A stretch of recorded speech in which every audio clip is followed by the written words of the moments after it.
Hello there, guys. Moonlight Butterfly Miku back again, and welcome back to my book reading of The Skin I'm In.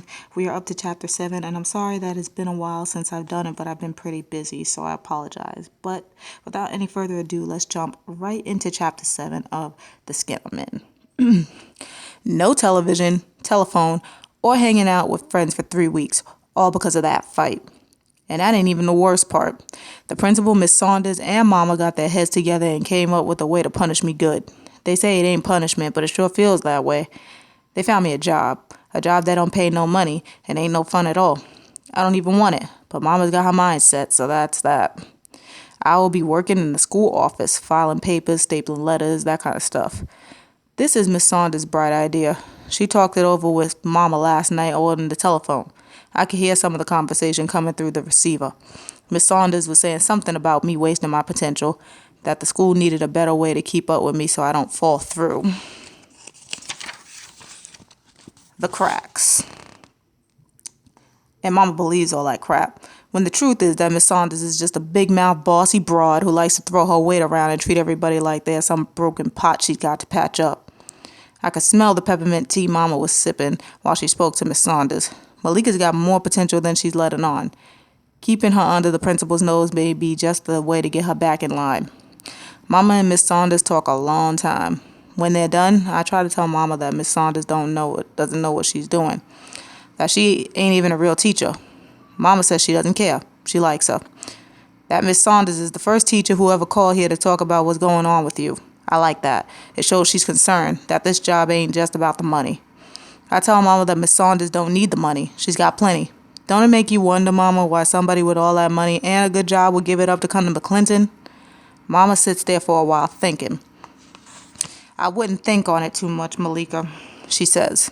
She's here. That's the important thing. No way is Mama going to let me not work in that office. She even threatens me, saying if I try to get out of it, she will take away all my rights at home. So I figured, cool, I'll do it. And while I'm doing it, I will find out the real deal on Miss Saunders. Get all up in her business like she's up in mine. Payback, you know? So on the first day I work in the office, I asked Miss Carroll, the secretary, about Miss Saunders. Miss Carroll likes to gossip, so I figured she'll tell me something. But Miss Carroll just stares up at me with her arms crossed. You're here to work, right? Right, I say, biting on the dry skin hanging from my lip. Then do your work and stop minding grown folks' business. Maxine, the other girl working in the office, is acting like she's filing papers. I know she's listening, though. I leave Miss Carroll standing there with her arms folded, and I file my stuff like she says. Turns out I don't need her to tell me about Miss Saunders. It don't take me long to start piecing stuff together from the other teachers. They complain about her every chance they get. If you ask me, that program doesn't work one bit, Mr. Mack, the science teacher says. A school that doesn't run like a corporation. Things don't happen at the snap of a finger or the drop of a pen. Change takes time. A bull in a china shop.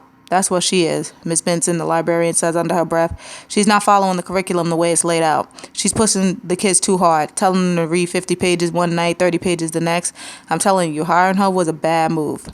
If those teachers knew I was working at the desk, they would be more careful. But they don't know I'm here.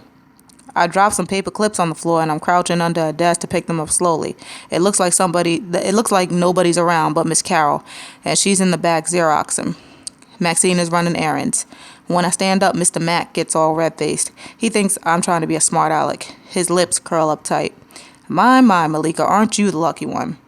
Here to work in the office? I see, he says, stomping out the door right into Mr. Bajoli, who's heard everything he said. Oops, sorry about that. Sometimes, Mr. Mack, you need new ideas to do things differently. Nothing wrong with a little change, is there? He asked. I'm sorry, Mr. Pajoli, but the way I see it, rewarding those who misbehave and refuse to play by the rules is wrong. Dead wrong. How will you reward the good ones? Put them on detention? Mr. Mack asked. They're all good ones, Mr. Mack. Some of them just need more support than others. Mr. Mack makes a clicking noise with his tongue. He and Miss Benson walk down the hall together side by side. We all think those two got a thing going on, even though we never seen them kiss or even hold hands. Mr. Pajoli told me not to worry, that things will work out fine for me if I try hard enough. All the time he's talking, I'm trying to figure out how I can cut this gig loose. I mean, let's face it. I got better things to do with my time than work for free.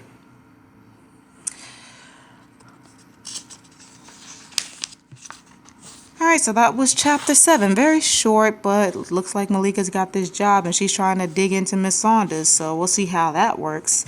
So tune in shortly where I'll go right into chapter 8. And until the next vid, thanks for watching. Hope you enjoy it. Like, comment, subscribe, and I'll see you in the next chapter.